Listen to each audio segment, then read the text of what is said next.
welcome back to the fish room. If you are a long time watcher, you might recognise that some things have changed, and if not, that's alright. Today we are prepping this Sun 304B canister filter that's going to be going there for a new 55 gallon setup.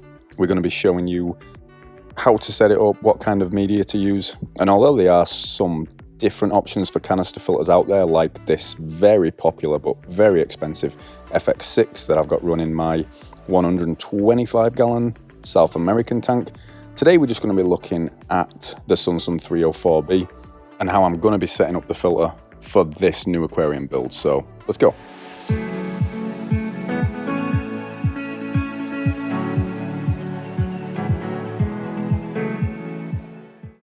So canister filters are a really popular style of filtration for aquariums that are anywhere from 20 gallons to 210 gallon tanks in the US.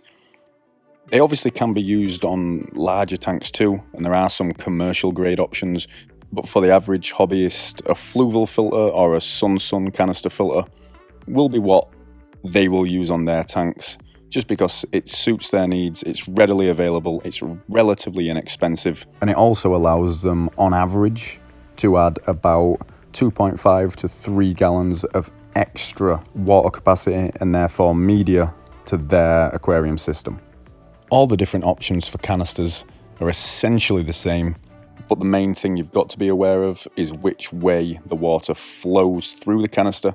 So make sure you check the specs of the filter and the instruction manual when you do get it, to make sure that you then set it up correctly for the specific filter that you've purchased.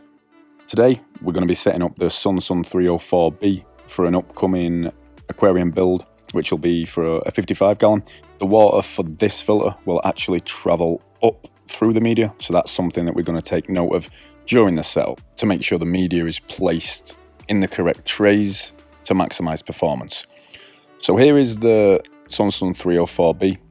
Aquastop valves or something of that nature will always be present, and this is something that you want to make sure that you take off first before ever maintaining the filter during regular maintenance.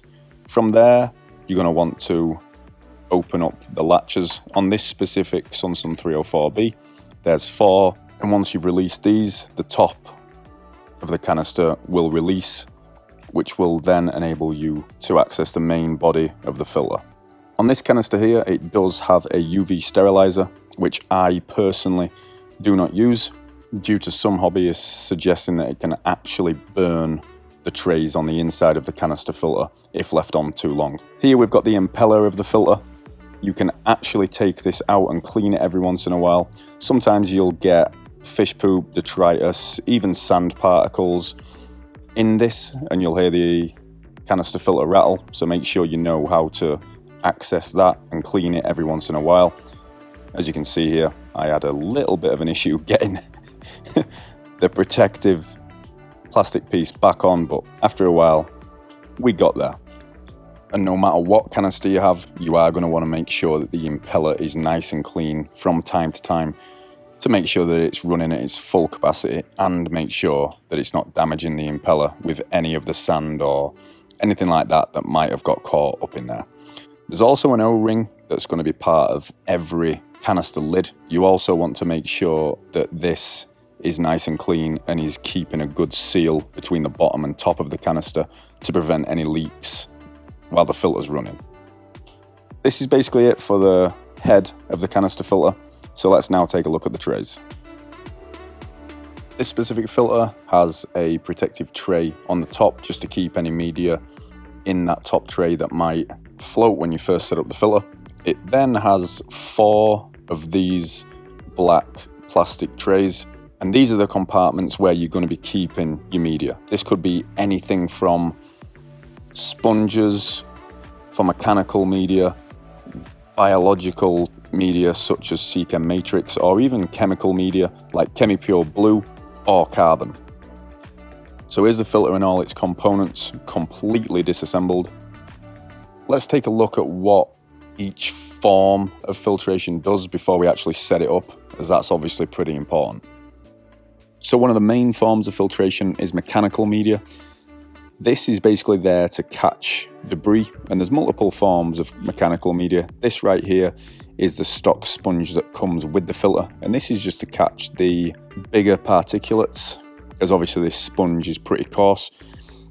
In addition to this, it can also hold biological bacteria too, to help with the nitrogen cycle. An example of this are the sponge filters that I currently utilize in my African cichlid tank.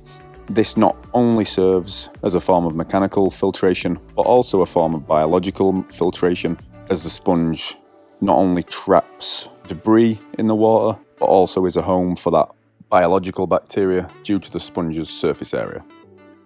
Another form of mechanical media that I will be using in this filter, and that a lot of aquarium hobbyists use, is this polyfill. This is actually pretty much just teddy bear stuffing. I got this from Walmart for $7 about 4 or 5 years ago, and a lot of hobbyists actually stuff this product into their canister filter. You can also put it in your hang on the back filters as an extra media or an extra form of mechanical filtration, as well as the normal stock sponges. And you could also fit it into some internal filters if you really wanted to also. This is just a finer type of media, and it really helps to pull out the tiny particles that otherwise would be floating in your water, and really helps to give the aquarium that polished look. The next form of media is somewhat the most important in my opinion, and that is biological media. As you can see here, I've got tons of different types, from Seachem matrix to bioballs, from ceramic rings. But this type of biological media are specifically designed types of media to cultivate and hold bacteria to make your fish tank hospitable for aquatic life. This type of media is key for the nitrogen cycle, and are where the vast majority of your beneficial bacteria will be held and colonized due to the large surface area of the media. For newer aquarium hobbyists, the bacteria that make your tank hospitable is not in the water column, which is why this type of media is so important for the health and longevity of the fish that you keep. The last form of media to debate using is chemical media. This comes in many different forms, but some of the most popular in the hobby at this point are carbon and ChemiPure. Activated carbon has been used for years in the hobby and removes organic compounds, and can also help with that fish tank smell. In my opinion, this smell is not an issue if you maintain your tank correctly and do your water changes and your filter maintenance, etc. ChemiPure reduces phosphates. It's said to also reduce algae and also promote clearer aquarium water, which, let's face it, is a must for all aquarium hobbyists. It will need switched out or recharged though, just like sponges or any other form of media, so make sure that you're aware of that. There are obviously other types of chemical media, but do your research for what you need, whether that's phosphate removal, ammonia removal, or anything of that nature, before you obviously put this type of media in your filter. So now that we've gone through the basic 3 forms of filter media, let's set this canister up and go over why we put the specific media in trays 1, 2, 3, and 4. So because this filter pulls water up from the bottom of the canister through the media trays, I'm going to be putting the coarse filter sponge in the first tray. This will be the first form of media the water comes in contact with, and will help to catch the bigger pieces of debris within it. This, as mentioned before, is the stock sponge that comes with the filter, and I've had this filter about 6 or 7 years right now, and as you can see, it's held up pretty good.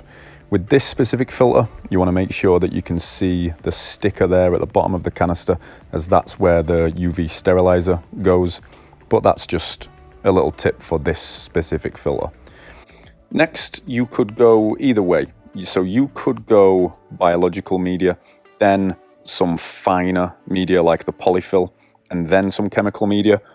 But in this specific situation and how I like to run my canister filters, and just my filters in general really, whether that's HOBs or internal filters. I always like to put the polyfill second. That's because the larger debris will be caught by the coarser sponge, and then the finer debris will be caught by this polyfill. So we're going to throw that in, making sure that it's nice and packed in there so the water can't bypass any sections that you've missed. And then we're going to add in our biological media. Before doing that, please bear in mind that if you do utilize this filter media in your filters, especially hang on the backs, you need to make sure that you replace this or at least wash it out quite frequently, as obviously because it's so fine it catches a lot of debris, which can make your hang on the back filters overflow and your canisters dramatically slow down in terms of their gallons per hour due to how clogged up the polyfill can get. So once that's in there, we're now going to move on to the biological media. I decided to do 2 trays for this specific canister filter. One, because I have a good amount of biological media so it can be spread amongst the 2 trays, and I personally don't like really filling these trays, as I've always found it makes the canister filter rattle a little more. Secondly, I also don't have any chemical media that I want to use in this filter at this time. I've not used carbon for a long time now and don't necessarily recognize the benefits when I do. That pretty much goes the same with any other chemical filtration.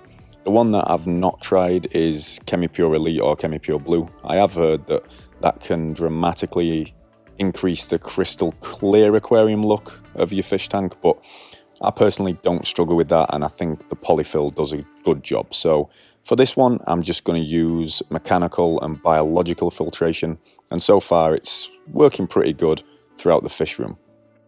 So once all the media trays are in, you want to put the protective tray on the top before you get the filter going. It is beneficial to fill the canister up at least 3/4 of the way. This will just help prime the filter and make sure that the water is able to get pumped from the filter into the tank, and really just helps to kickstart the process of the canister actually working. After that, you can then put the filter head back on the canister. You just want to make sure that it's nice and sealed properly, and then this one has got the 4 clamps that you just want to make sure are connected correctly to the main body of the filter. Once you've got the canister filled up, make sure you get the hoses connected to the canister lid, throw over that aqua stop valve that we mentioned before, and now you're pretty much good to go, and you can plug it in and get the canister running. So that's pretty much it for this video, guys, and how to set up a canister filter, especially a canister filter which flows from bottom to top. There are some in the hobby that flow the opposite way, so make sure that you set up your media in the correct manner to cater for the filter that you've got. For instance, this FX6 is almost reverse, so my mechanical media is actually at the top as it flows down, and that's the filter that's really helping this 125 gallon look awesome. If you've enjoyed this video, make sure you give it a like, leave us a comment down below, and let us know what you do with your canister filters if you do something else. If you've not already subscribed, make sure you do down below, because we've got loads of more videos and content coming soon, including the 55 gallon aquarium build that this filter is going to be used on. Thanks for watching this one, and we'll see you on the next one.